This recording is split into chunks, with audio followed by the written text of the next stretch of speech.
à tous et bienvenue sur Les Azaventures, le podcast de voyage intérieur et extérieur d'une femme qui voyage seule. Voici enfin le prochain podcast, le numéro 31 déjà, au titre de Bye Bye les Philippines.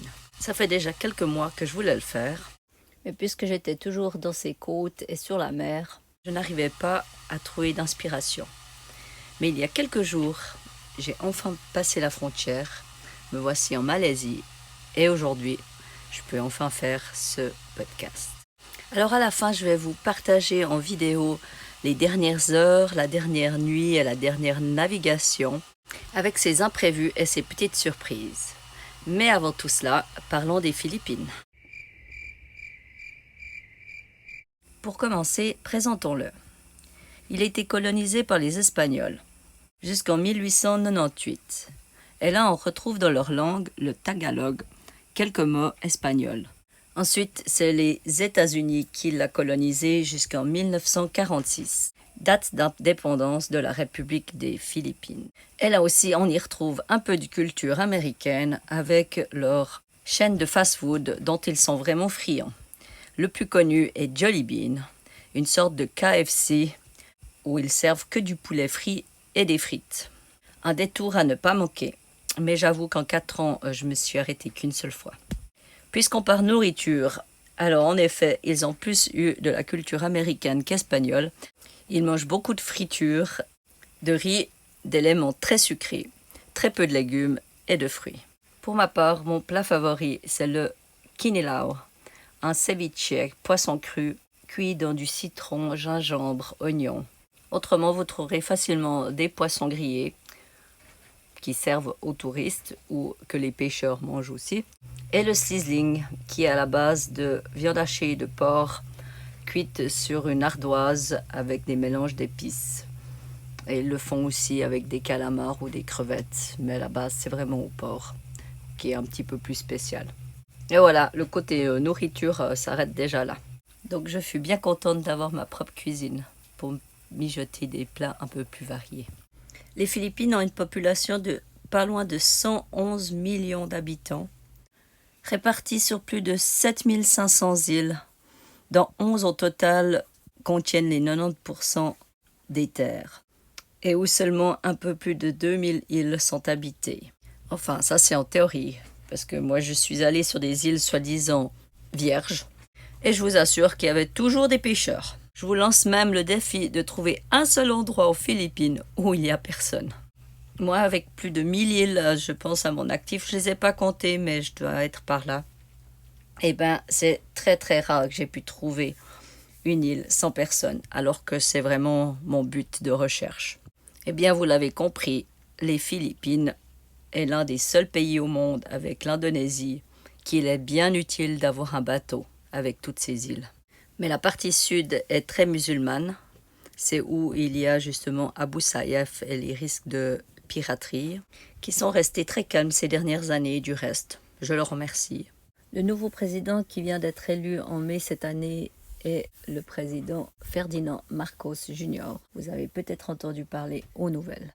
Et disons-le, au niveau politique, ce pays est très corrompu. Mais autrement, les gens sont très accueillants, très gentils, très serviables, toujours le sourire aux lèvres. Et c'est le seul pays de tout le sud-est asiatique où ils ont un peu de culture musicale. Je veux dire par là que la musique fait partie de leur culture. Tous les groupes que vous pouvez entendre au sud-est asiatique viennent des Philippines.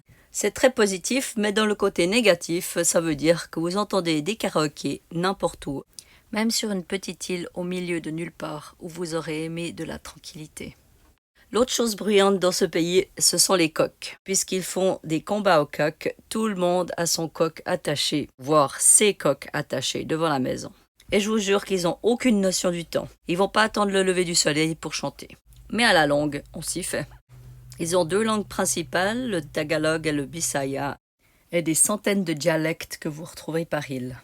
Pour ceux qui veulent y voyager sans venir sur Manta, le pays est très bien desservi de ferries et de vols internes. Et après, il y a les bus publics, il y a les chupney qui sont une sorte de voiture-bus très vieille. Et il y a les motos qu'on peut louer avec le chauffeur. Et il y a bien sûr les sidecars. Enfin, c'est une moto avec une charrette soudée à la moto. Mais sa particularité dans le pays, c'est que chaque fois qu'on change d'île, chaque fois, il y a de nouveaux sidecars. Des plus ou moins grands et des plus ou moins pratiques. Et ils ont bien sûr leur fameuse banca, leur bateau national, qui ont tous des flotteurs en bambou de chaque côté. Et au niveau bruit, ils n'ont rien à envier des longtails de Thaïlande. Les Philippines, ce sont des îles, mais ce sont aussi des montagnes, plus principalement des volcans, dont certains sont encore actifs. Alors pour les amateurs de rando, il y a de quoi faire. Comme cette fameuse grimpée à Sibuyan Island qu'on a essayé d'entreprendre, qui est apparemment une des plus difficiles du pays. C'est un pays aussi très minier, vous trouverez toutes sortes de mines ici. Et ils ont aussi leur propre culture dès qu'on va un peu en altitude, comme sur l'île principale de Luzon où il y a la capitale de Manille. Les principales cultures sont la banane, la noix de coco, le riz et la canne à sucre. Voilà pour un rapide petit tour de présentation. Si vous voulez plus de détails, il existe Internet. Et maintenant, je vais vous partager qu'est-ce que j'ai fait pendant presque 4 ans dans ce pays. Nous avons navigué près de 6180 miles, ce qui est l'équivalent de plus de 11 000 km. Et ceci principalement au centre du pays, d'ouest en est, de Palawan sur Siargao, qui regarde le Pacifique, et retour sur l'ouest, retour sur Palawan, en traversant la mer interne du Zulu et en naviguant entre les îles de Negros, Cebu, Bohol, Leyte, le sud de Luzon, Panay et Busuanga, en gros. Tout ceci correspond à environ 1600 heures de navigation et dont que 500 à la voile. Dans l'ensemble de cette navigation, Manta s'est bien comporté. On n'a pas eu trop de problèmes. Et voici les quelques nouveautés qui sont additionnées à Manta ces 4 dernières années aux Philippines.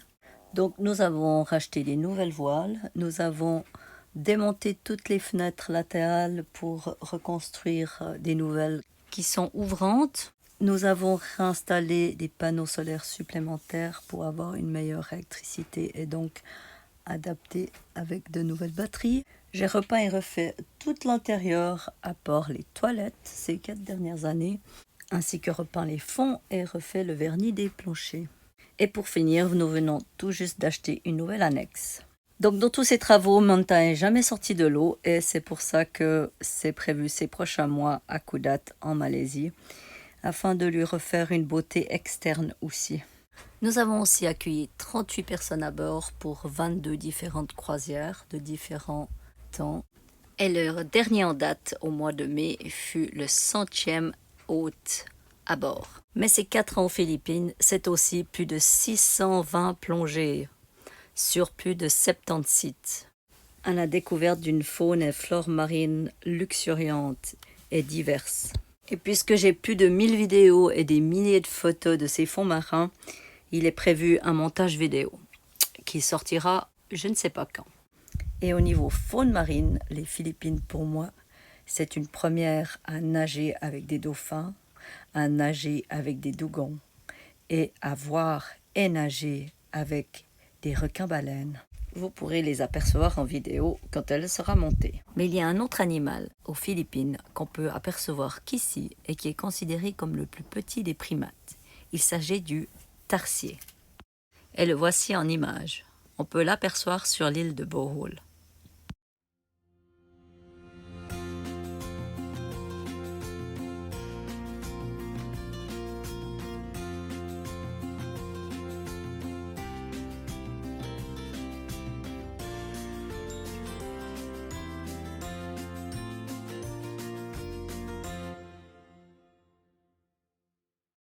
Mais les Philippines, pour moi, c'est aussi le Covid. La seule raison qui m'a fait rester si longtemps dans ce pays. Même si je pense qu'il y avait bien pire comme endroit pour rester coincé. Sans Covid, aujourd'hui, je serais sûrement au Japon. Mais voilà, Covid en a décidé autrement. Mais regardons le positif, et il m'a aussi permis de me découvrir ces dernières années. Mais ceci est une autre aventure, alors maintenant passons à l'action. Donc voilà la dernière partie de ce podcast avec la dernière navigation et dernière nuit et les dernières aventures aux Philippines. Tout a commencé après juste ma sortie de Puerto Princesa quand je vérifie mon moteur et je trouve un boulon rouillé cassé.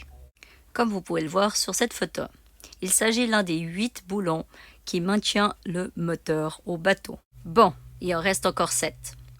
J'improvise une fixation en espérant que ça tienne d'ici la Malaisie. Et oui, ça a tenu. Merci Manta. Ma deuxième surprise, c'est quand j'ai ouvert les fonds et j'ai vu toute cette eau à l'intérieur. Regardez. Si jamais Manta est un bateau à cale sèche normalement. Mais je réalise vite que c'est de l'eau douce. Et donc, c'est pas une prise d'eau, mais c'est une perte de mes tanks à eau. L'origine est vite décelée, c'est le bouchon du tank mal étanchéisé. Et voici le dernier jour de navigation en images pour vous. Bye bye Tagalog, on part le 31 juillet avec juste 7 nœuds de vent de face. Avec la vitesse donc quasiment rien du tout. Mer toute plate et c'est parti pour une longue 24 heures. On ne sait pas encore tout à fait où on va finir, mais on va direction Kudat. Et un dernier au revoir des magnifiques dauphins des Philippines. Je vous laisse en leur compagnie pour ce moment magique.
Voilà, ensuite c'est une autre faune qui est venue nous faire une surprise et une grande première sur Manta.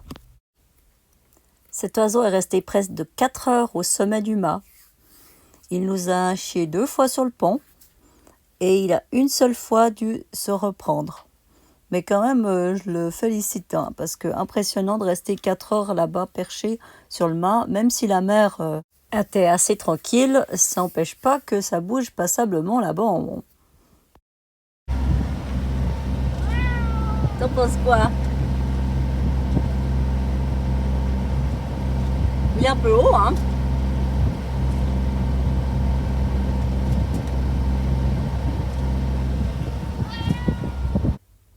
Eh oui, même Pépette l'a remarqué. Voilà le lever du soleil du 1er août derrière moi. Nous sommes à 80 miles, sont un peu moins de 19 heures. Et comme vous pouvez le voir, la nuit fut un peu agitée et pas de tout repos. Là, ça va beaucoup mieux, mais on a vécu plusieurs épisodes. Et ben, on a eu un coup du vent de face et on a eu 3 grains pendant la nuit.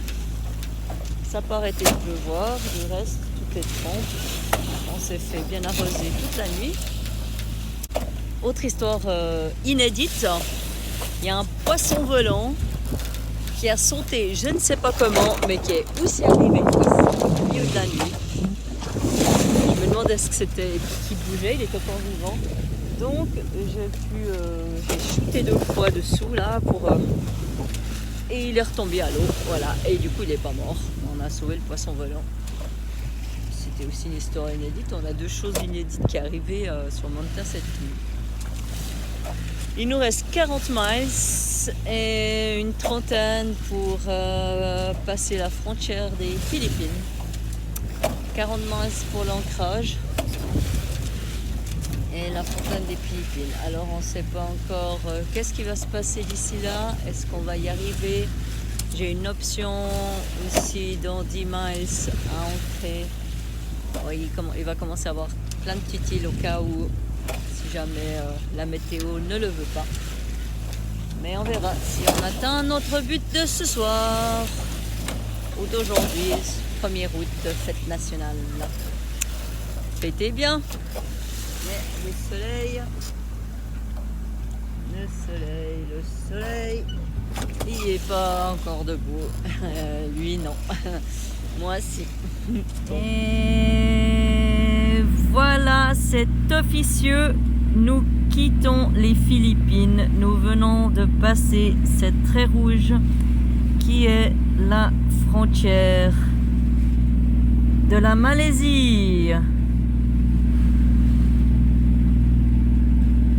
Nous venons tout juste de quitter les Philippines pour le nord de Bornéo.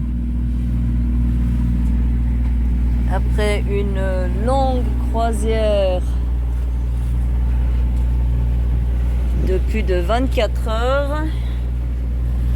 Et ici nous avons Pépette, nous sommes dans ton pays à nouveau. Que veux-tu dire? Ah, mais tu te fais toute belle pour ton pays.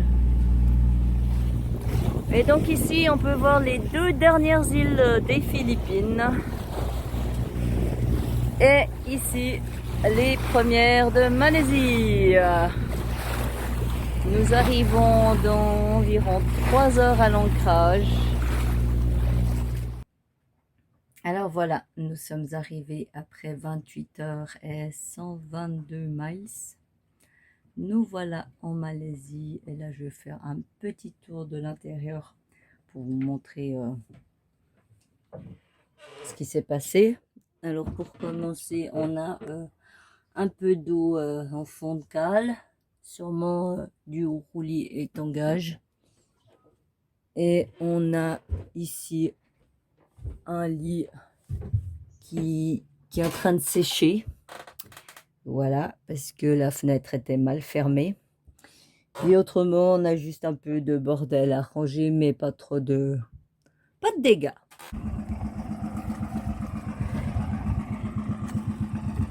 Voilà l'île où on vient d'ancrer. Et à peine arrivé, il y a déjà quelqu'un qui essaie de nous trader quelque chose. Bienvenue en Malaisie. On a aussi les beaux aigles que Pépette admire. Hein? Regarde les aigles. Une petite pluie qui nous a fait la bienvenue, mais on a cette jolie île qui nous attend à découvrir. Et puisqu'on est le 1er août, on a fêté la fête nationale et notre arrivée en Malaisie, Pépette. Alors, santé! Et pour cette journée, soyons patriotes. Alors, j'ai sorti mon t-shirt suisse. Mais, en fait, il y a la croix blanche qui s'est effacée. Et j'ai sorti aussi mon chanson vol où il y a le cantique suisse. Alors, vous êtes prêts? Santé, Pépette! Santé à cette belle navigation et bienvenue en Malaisie. Bien voilà, ça fait quelques mois déjà que je pense faire ce podcast de Bye Bye Philippines. Et pourtant, j'ai pas réussi à dire quoi que ce soit jusqu'à maintenant. Parce que j'y étais encore. Mais voilà. Grosse pincée au cœur après ces 4 années passées dans ce pays. Sans savoir la prochaine fois que j'y retourne. Alors, bye bye Philippines. Bon, je vous ai quand même épargné l'hymne national. Et je voudrais juste préciser le fait de dire officieux au lieu d'officiel. c'est que officiellement, administrativement, je suis sortie des Philippines depuis un moment. C'est l'avantage d'avoir son propre bateau et de prendre son temps en changeant de frontière. Et ceci est toute une autre histoire qui pourra peut-être l'occasion d'un autre podcast. Mais nous voilà au terme de ce podcast, le dernier aux Philippines. Merci beaucoup d'avoir suivi jusqu'à la fin. Je vous retrouve bientôt. N'hésitez pas à commenter, à liker, à partager. À bientôt!